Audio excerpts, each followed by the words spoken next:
Hello दोस्तों। आज हम पढ़ेंगे human respiration system. Human respiration system क्या होता है, आज हम इसे डिटेल से जानेंगे।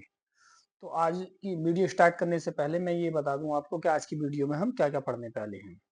हम एपिग्लोटिस पढ़ेंगे, लैरिंग्स पढ़ेंगे, ब्रोंकाइस पढ़ेंगे, ट्रेकिया पढ़ेंगे, प्लूरल मेम्ब्रेन्स पढ़ेंगे, लंग्स पढ़ेंगे, प्लूरल फ्लूइड्स पढ़ेंगे, डायफ्राम्स पढ़ेंगे और ब्रोंकाई पढ़ेंगे, ब्रोंक्यूज पढ़ेंगे, एल्वुलाई पढ़ेंगे और ऊपर से ये ओरोफेरिंग्स, नेसोफेरिंग्स इसे डिटेल से जानेंगे जो आगे वीडियो में है। तो चलिए वीडियो स्टार्ट करते हैं बिना देरी करे। सबसे पहले हम ये जान लेते हैं कि रेस्पिरेशन सिस्टम क्यों जरूरी है बॉडी में। तो जैसे कि आप लिख रखा है, ये रेस्पिरेशन क्या होता है, इसमें इसमें ऑक्सीकरण होता है, ऊर्जा तथा ऊष्मा बनती है और ये एक प्रक्रिया कैसी है, कैटाबॉलिक प्रक्रिया है। जैसे कि ऑक्सीकरण कैसे होता है, यह एक ऐसी प्रक्रिया है जिसमें ऑक्सीजन के उपयोग करके भोजन को तोड़ा जाता है और ऊर्जा बनाई जाती है। ऑक्सीजन का उपयोग किया जाता है और तब भोजन को तोड़ा जाता है और भोजन को तोड़कर जो ऊर्जा बनती है उसे बॉडी में उपयोग किया जाता है। जैसे कि अब ये है ऊर्जा तथा ऊष्मा। एक प्रक्रिया के इस प्रक्रिया के दौरान कोशिकाओं के भीतरी महत्वपूर्ण ऊर्जा एटीपी के रूप में होती है और ऊष्मा उत्पन्न होती है। जब ऊर्जा बनती है तो जिससे बॉडी चलती है और जो ऊष्मा बनती है जिससे बॉडी का टेम्परेचर मेंटेन रहता है। अब ये अपचयी क्रिया क्यों है, कैटाबॉलिक बोला जाता है इसको। यह एक प्रकार की अपचय क्रिया है जिसमें बड़े जटिल अणुओं को छोटे सरल अणुओं में विघटित किया जाता है। यानी कि जो बड़े बड़े अणु होते हैं उन्हें तोड़कर छोटे अणुओं में, सरल अणुओं में विघटित किया जाता है। जैसे कि मान लीजिए हम अगर गेहूं की बात करें तो उसे पीस कर आटा बनाया जाता है। चक्की उसे क्या कर रही है, बड़े अणुओं को तोड़कर छोटे अणुओं में चेंजिंग कर रही है। तो इसी प्रकार से ये अपचय कैटाबॉलिक क्रिया है, ये अपचय क्रिया है। कौन सी, रेस्पिरेशन, जिसमें बड़े अणुओं को तोड़कर छोटे अणुओं में विभाजित किया जाता है। अब हम इसमें आगे ये देख लेते हैं कि विभिन्न प्रकार के जीव जंतुओं में जो सांस लेने का अंग है वो सभी का एक है या अलग अलग है। अगर अलग अलग है तो वो कौन कौन सा है। अगर हम स्थलीय जीवों की अगर बात करते हैं तो स्थलीय जीवों में जो है वो लंग्स से सांस लिया जाता है। स्थलीय जीव कौन कौन से होते हैं, जो स्थल पर रहते हैं, यानी कि घोड़ा, हाथी, कुत्ता, बिल्ली, जिसमें मानव भी शामिल है, इंसान भी शामिल है। तो वो सब कैसे सांस लेते हैं, लंग्स से सांस लेते हैं, फेफड़ों से। अगर हम कीट्स की अगर बात करें तो कीट्स लेते हैं ट्रेकिया से सांस, श्वासन नली से सांस लेते हैं। और हम अगर जलीय जीवों की अगर बात करते हैं, जलीय जीव में क्या, सांप आ गया, मछली आ गई और भी बहुत सारे जो जल के अंदर रहते हैं, तो वो कैसे लेते हैं, गलफोड़ों से। अगर हम उभयचरों की अगर बात करें तो उभयचरों तीनों से लेते हैं, त्वचा से, फेफड़े से और गलफड़ों से। लेकिन ये अलग अलग, ये त्वचा हो गई, ये फेफड़े हो गए और ये उनके गलफोड़े हो गए। उभयचर में जो है मेंढक शामिल है। तो अब ये किस किस अवस्था में लेते हैं देख लेते हैं। देखिए, उभयचरों में श्वसन कैसे होता है, त्वचा से। कब होता है, जब ये जल के भीतर होते हैं, निष्क्रिय अवस्था में होते हैं, तो ये त्वचा से सांस लेते हैं। और जब ये भूमि पर होते हैं, यानी कि जमीन के ऊपर होते हैं, तब ये फेफड़ों से सांस लेते हैं। और जब ये टैडपोल की अवस्था में होते हैं, यानी कि बच्चे, छोटा होता है, बच्चा होता है, तो उस टाइम ये गलफोड़ों से सांस लेता है। तो उभयचर अपने जीवन अवस्था और पर्यावरण के आधार पर श्वसन अंगों को बदलता रहता है। जैसे बच्चा है तो गलफोड़ों से ले लिया है, बड़ा हो गया पानी में जा रहा है, त्वचा से, पानी के बाहर है, जमीन पे है तो फेफड़ों से। तो इसलिए ये अवस्था इन्वायरमेंट के हिसाब से और अपने जीवन अवस्था के हिसाब से इसका जो सांस लेने का अंग है वो बदलता रहता है। सांस लेने में आखिरकार क्या हो रहा होता है, जब हम सांस लेते हैं तो हमारा मेन काम होता है ऑक्सीजन को बॉडी के अंदर पहुंचाना। पहले ऑक्सीजन फेफड़ों में पहुंचती है, फेफड़ों से टिश्यू तक पहुंच जाती है और कार्बन डाइऑक्साइड गैस को फेफड़ों से बाहर निकालना। और इसमें जो शामिल है वो नाइट्रोजन भी शामिल होती है, जो कि हम नाइट्रोजन को 78% लेते हैं और 78% ही छोड़ देते हैं। अब हम ये देख लेते हैं, जब हम सांस लेते हैं तो उनमें कौन कौन सी गैस शामिल होती है और जब हम छोड़ते हैं तो कौन कौन सी गैस शामिल होती है और कितने परसेंटेज पे होती हैं। जब हम सांस लेते हैं, इनहालेशन करते हैं, तो उस टाइम नाइट्रोजन 78% होती है, ऑक्सीजन 21% होती है और कार्बन डाइऑक्साइड गैस 0.03% होती है। और जब हम सांस छोड़ते हैं यानी कि एक्सेलेशन करते हैं तो नाइट्रोजन सेम रहती है, 78% रहती है, जैसे कि आगे लिख रहा है, अपरिवर्तित रहती है। लेकिन ऑक्सीजन में जो है 17% रह जाती है, यानी कि इसमें 4% की कमी हो जाती है। और कार्बन डाइऑक्साइड गैस में 4% की वृद्धि हो जाती है। ठीक, कार्बन डाइऑक्साइड गैस 4% निकलती है, यानी कि इसमें 4% की वृद्धि होती है, तो इसमें उत्पाद हो गया 4% का, और ये इसमें कमी हो गई माइनस की। तो हम ऑल एवरेज अगर देखें तो हमने जो गैस, जितनी गैस ली ही उतनी ही छोड़ दी, लेकिन सिर्फ दो गैसों में बदलाव हुआ। Carbon dioxide, oxygen gas body ने 4% यूज कर ली, उसके बदले में बॉडी ने ब्लड को 4% कार्बन डाइऑक्साइड गैस दे दी। यानी कि ये जैसे कि लिख रखा है, श्वसन की वास्तविक रासायनिक गणित क्या है, केवल 4% गैसों का विनिमय है, यानी कि 4% गैसों का लेन देन है। उसमें क्या है, O2 का उपयोग होकर CO2 का निर्माण होता है। O2 उपयोग कर लेती है बॉडी और उसके बदले में CO2 बनाती है। तो यहां से कई सारे एमसीक्यू बन जाते हैं। जब हम सांस लेते हैं तो उसमें नाइट्रोजन कितने परसेंट होती है, 78%। जब हम सांस लेते हैं तो इनहालेशन की अवस्था में ऑक्सीजन कितने परसेंट होती है, 21%। जब हम सांस लेते हैं तो इनहालेशन की अवस्था में कार्बन डाइऑक्साइड गैस कितनी होती है, 0.03%। इसी तरीके से छोड़ने के तीनों बन जाएंगे। इसी तरीके से एक एमसीक्यू ये भी बन सकता है कि वो कौन सी गैस है जो क्या इनहालेशन और एक्सेलेशन में दोनों में सेम रहती है, अपरिवर्तित रहती है, जिसका आंसर हो जाएगा अपना नाइट्रोजन। वो कौन सी गैस है जो इनहालेशन में इनहालेशन में और एक्सेलेशन में 4% की कमी होती है, और वो कौन सी गैस है जो इनहेलेशन से एक्सपिरेशन में 4% की वृद्धि होती है, तो वो CO2 हो जाएगा उसका आंसर। और इसका जो वो कौन सी गैस है जो इनहेलेशन से एक्सपिरेशन में 4% की कमी आ जाती है, वो अपना ऑक्सीजन हो गया। इस प्रकार से कई सारे एमसीक्यू बनाए जा सकते हैं इससे। अब हम इंट्रोडक्शन की बात करें कि रेस्पिरेशन में कैसा होता है। इंट्रोडक्शन क्या होता है इसमें, रेस्पिरेशन वह प्रोसेस है जिसमें बॉडी O2 लेती है और CO2 बाहर निकालती है। ये दो प्रकार का होता है। एक्सटर्नल रेस्पिरेशन, एक्सटर्नल रेस्पिरेशन क्या होता है, ये लंग्स में जो गैसों का एक्सचेंज होता है, जो ये वो एक्सटर्नल रेस्पिरेशन कहलाता है। और इंटरनल रेस्पिरेशन की अगर बात करें तो टिश्यू में जो गैसों का एक्सचेंज होता है वो अपना इंटरनल रेस्पिरेशन कहलाता है। टिश्यू बॉडी के अंदर है, तो इसलिए उसे इंटरनल बोला गया है, और लंग्स जो है मुंह के समीप है, इसलिए उन्हें एक्सटर्नल बोला गया है।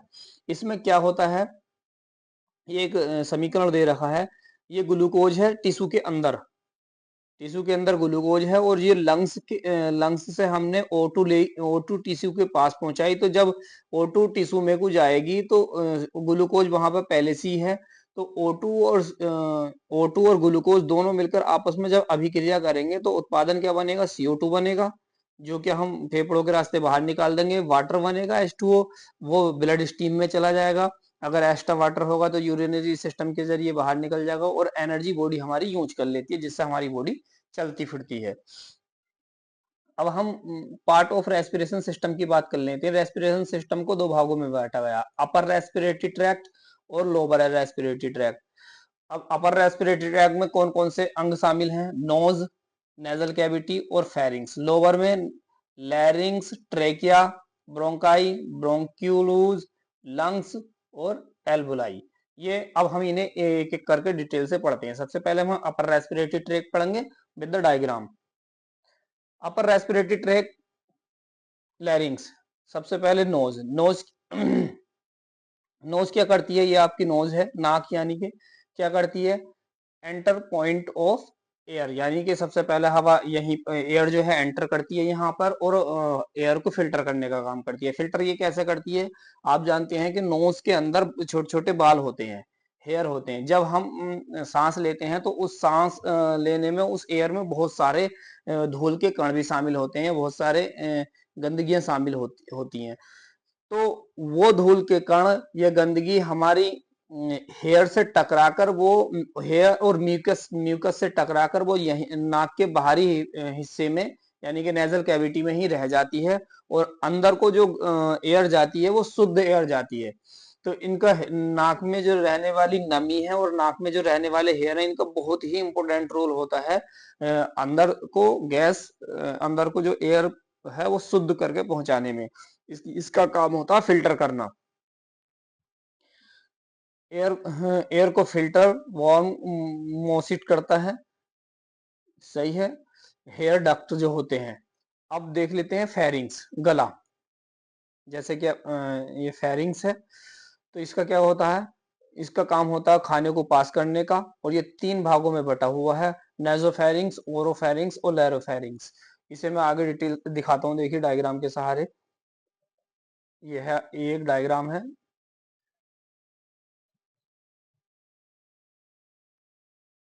ये ये आ गया आपका नेजल कैविटी, ये नेजोफेरिंग्स हो गया, ये ओरोफेरिंग्स हो गया, ये तीनों मिलकर बनाते हैं फेरिंग्स। और ये यहाँ से आ गई आपकी ओरल कैविटी, ये, और ये ओरल कैविटी हो गई। और ये आ गया आपका यहाँ से लेके यहाँ तक का लैरिंग्स, और यहाँ से लैरिंग्स के बाद स्टार्ट होती है आपकी ट्रेकिया, इसे ही बोलते हैं वॉइस बॉक्स। तो ये है आपका लैरिंग्स, जिसे वॉइस बॉक्स बोला जाता है। ये कार्टिलेज स्ट्रक्चर होता है, वकल कॉर्ड भी यहीं पर होता है, और एपिग्लोटिस जो होता है वो भी यहीं पर होता है। एपिग्लोटिस का काम होता है खाने को फूड खाने को ट्रेकिया में जाने से रोकने से। जब हम खाना खाते हैं तो ये एपिग्लोटिस एक ढक्कन का काम करता है, और जब हम खाना निकलते हैं तो वो सीधा फूड पाइप में जाता है, ना कि ट्रेकिया में। ट्रेकिया में जाने से रोक लेती है ये एपिग्लोटिस। एपिग्लोटिस एक ढक्कन जैसा होता है, और जब खाना आता है तो ये ट्रेकिया के ऊपर ढक जाता है, और खाना फूड पाइप में चला जाता है। फूड को ट्रेकिया में जाने से रोकता है, जैसे कि लिख रखा है मैंने। ये एक तरीके का ट्रैफिक पुलिस की तरह काम करता है। ये मैं समझा चुका हूं आपको। अब देखते हैं लोअर लोअर रेस्पिरेशन ट्रैक क्या है। लोअर में सबसे पहले हम पढ़ेंगे लंग्स कितने हैं। 2 लंग्स होते हैं, राइट लंग्स और लेफ्ट लंग्स। राइट लंग्स में 3 लूब्स होते हैं, राइट लंग्स में 3 लूब्स होते हैं, अपर लूब्स, मिडिल लूब्स और लोअर लूब्स। लेफ्ट लंग्स में 2 लूब्स होते हैं, अपर लूब्स और लोअर लूब्स। ये मैंने बता दिया। अब ये है आपका, इससे जो कवर करी, ये जो आपकी लाइनिंग दिखाई दे रही है बाहर की तरफ से, इसे जो कवर कर रही है उस परत का नाम है पिलूरा परत। ये डबल लेयर्ड मेम्ब्रेन होती है, और पिलुलर फ्लूइड को कम करता है। इसी के अंदर फेफड़े और इसके मेम्ब्रेन के अंदर ही फ्लूइड भरता है, जिसे प्लूरल फ्लूइड बोला जाता है, और अधिक होने पर प्लूरल इन्फ्यूजन बोला जाता है। अब मैं इसे डिटेल डायग्राम के सहारे समझाता हूँ। देखिए, ये है जी, ये जो नीली नीली है ये आपकी प्लूरल मेम्ब्रेन है, और ये डबल मेम्ब्रेन है। मान लीजिए कि बाहरी साइड अलग है इसकी, और इनर साइड अलग है। इन दोनों के बीच में कुछ स्पेस होता है, यहीं पर भर जाता है फ्लूइड्स, जिसे प्लूरल इन्फ्यूजन बोला जाता है। अब पढ़ेंगे ट्रेकिया। जो ये जो हम लोअर रेस्पिरेशन ट्रैक पढ़ रहे थे, इसमें हमने लंग्स पढ़ लिया। लंग्स के बाद जो लंग्स को कवरिंग करने वाली लेयर है उसे पढ़ ली, प्लूरल लेयर। अब हम पढ़ेंगे ट्रेकिया, पढ़ेंगे ब्रोंकाई, पढ़ेंगे ब्रोंक्यूज, पढ़ेंगे और फिर लास्ट में एल्वोलाई पढ़ेंगे। तो ये है ट्रेकिया, पूरी की पूरी ट्रेकिया है। अगर लंबाई की अगर बात करें तो 10 से 12 सेंटीमीटर की लंबाई है, और उसकी अगर आकार की बात करें तो सी शेप्ड है, कार्टिलेज की बनी हुई है, रिंग है यानी कि गोल है, और सी शेप्ड की दिखती है। और इसका काम होता है खाने को, सॉरी, एयर को लंग्स तक पहुंचाना। अब ये आपकी ट्रेकिया हो गई, ये हो गई ब्रोंकाई, जिसे प्राइमरी ब्रोंकाई बोला जाता है। उसके बाद जैसे कि पेड़ में से ब्रांचेस कटती हैं या गुद्धे कटते हैं, इसी प्रकार इसमें से यह ब्रोंक्यूज कट गए हैं। फिर उसके बाद यहाँ पर एल्बुलाई होंगे, तो इसे मैं दिखाता हूँ आगे। ये देखिए, ये एल्बुलाई है, ब्रोंकोई में से ये एल्बुलाई कट गए। ये एल्बुलाई होती है, गुब्बारे की जैसी संरचना होती है, और एल्बुलाई के ऊपर आर्टरीज और वेन होती है, जिसमें ब्लड सर्कुलेशन हो रहा होता है। ये अगर क्वांटिटी की अगर बात करें तो 30 मिलियन एल्बुलाई होते हैं। सरफेस एरिया कितना होता है, 10 से 100 mm तक का। वाल की अगर बात करें तो ये सिंगल लेयर होती है, और सिक्मिस एपिथेलियम सेल्स की बनी होती हैं, और डिफ्यूजन प्रोसेस के द्वारा गैसें एक्सचेंज होती हैं, यानी कि आर्टरीज वेन में से गैस एल्बुलाई में को जाएगी, और एल्बुलाई में से वेन में को आएगी। और किस प्रोसेस के द्वारा, डिफ्यूजन प्रोसेस के द्वारा। ये लिख लिया, O2 एंटर करती है ब्लड में को, या कहाँ से, एल्बुलाई से ब्लड में करती है, और CO2 एंटर करती है एल्बुलाई में, कहाँ से, वेन में से। उसको देखिए, एक आगे डायग्राम है, कितना अच्छा डायग्राम है। ये आपके मैंने एल्वुलाई के ऊपर आर्टरीज और वेन का डायग्राम है, इसे मैंने यहाँ पर जूम करके दिखाया। ये वेन है जिसमें जो है ये फ्रॉम पल्मोनरी आर्टरीज, अब यहाँ से क्या हो रहा है कि CO2 गैस अंदर जा रही है, कहाँ को, एल्वुलाई के अंदर। जो गुब्बारे जैसी संरचना जो मैंने बताई है जो है, ये सब ये जो एल्वुलाई हैं, इनके ये अंदर से खाली होते हैं। इनके अंदर केवल और केवल एयर, हवा भरी होती है, गैस भरी होती है, जिसमें ऑक्सीजन, कार्बन डाइऑक्साइड गैस और नाइट्रोजन शामिल होती है। लेकिन कौन सी कितनी मात्रा में शामिल होती है ये इस पे डिपेंड करता है। कार्बन डाइऑक्साइड गैस इसके अंदर भी शामिल है, लेकिन इसके अंदर, एल्बुलाई के अंदर बेन के मुताबिक बहुत कम है। कितनी कम है मैं आगे प्रेशर से समझाऊंगा। तो आप देखिए इस तीर के निशान से क्या हो रहा है कि CO2 गैस निकलकर एल्बुलाई में जा रही है और O2 गैस एल्बुलाई से बेन में आ रही है। तो ये सिर्फ और सिर्फ प्रेशर की वजह से आ रही है। O2 का प्रेशर एल्बुलाई में ज्यादा है और बेन में कम है, तो वो बेन एल्बुलाई से खिसक कर बेन में को आ गई। और CO2 का प्रेशर बेन में ज्यादा है और एल्बुलाई में कम है, तो वह बेन से खिसक कर एल्बुलाई में पहुंच गई। देखिए आगे एक डायग्राम है, ये पहले मैं ये डायग्राम है, इससे समझाऊंगा, पहले इसे समझ लीजिए पूरा। कि जब हमने सांस लेना स्टार्ट किया तो क्या हुआ, सांस लेना स्टार्ट किया तो जो एयर है पहले ट्रेकिया में आई, ट्रेकिया से राइट ब्रोंकाई, लेफ्ट ब्रोंकाई दोनों तरफ बढ़ गई, फिर ब्रोंक्यूज में बढ़ गई, ब्रोंक्यूज से फिर ये ब्रोंक्यूज में बढ़ गई, फिर एल्बुलाई में बढ़ गई। एल्बुलाई के बाद जो है ये एल्बुलाई का डायग्राम है, ये अंदर से एल्बुलाई खाली होते हैं, तो इसमें गैसों का एक्सचेंज हो गया, यानी कि कार्बन डाइऑक्साइड गैस जो है एल्बुलाई बेन से एल्बुलाई के अंदर आ गई और ऑक्सीजन गैस एल्बुलाई से बेन में पहुंच गई। अब ये क्यों पहुंच गई, यहां तक तो हमने पढ़ लिया। अब ये क्यों पहुंच गई और कैसे पहुंच गई, इसका प्रोसेस क्या है, इसके पीछे क्या साइंस है, इसे मैं आगे समझाता हूँ।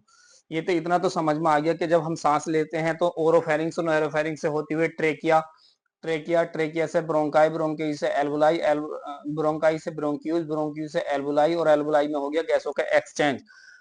तो ये कैसे हो रहा देखिए, यहाँ पर यह है इन्वायरमेंट, वायुमंडल, ये वायुमंडल है और ये आपके फेफड़े हैं, फेफड़ों के एल्वुलाई है और ये है टिश्यू।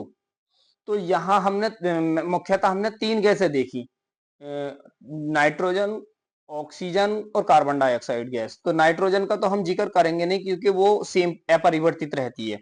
हम करेंगे जिक्र ऑक्सीजन का और कार्बन डाइऑक्साइड गैस का। आप इन्वायरमेंट में ऑक्सीजन का जो पार्शियल प्रेशर होता है वो 159 mmHg होता है और एल्बुलाई में 104, यानी कि फेफड़ों में 104 और टिश्यू में केवल और केवल 40। तो जो डिफ्यूजन प्रोसेस है वो क्या कहता है कि गैसों के मोलिक्यूल्स अधिक अधिक कंसंट्रेशन की तरफ से कम कंसंट्रेशन की तरफ को डिफ्यूज होते हैं या जाते हैं।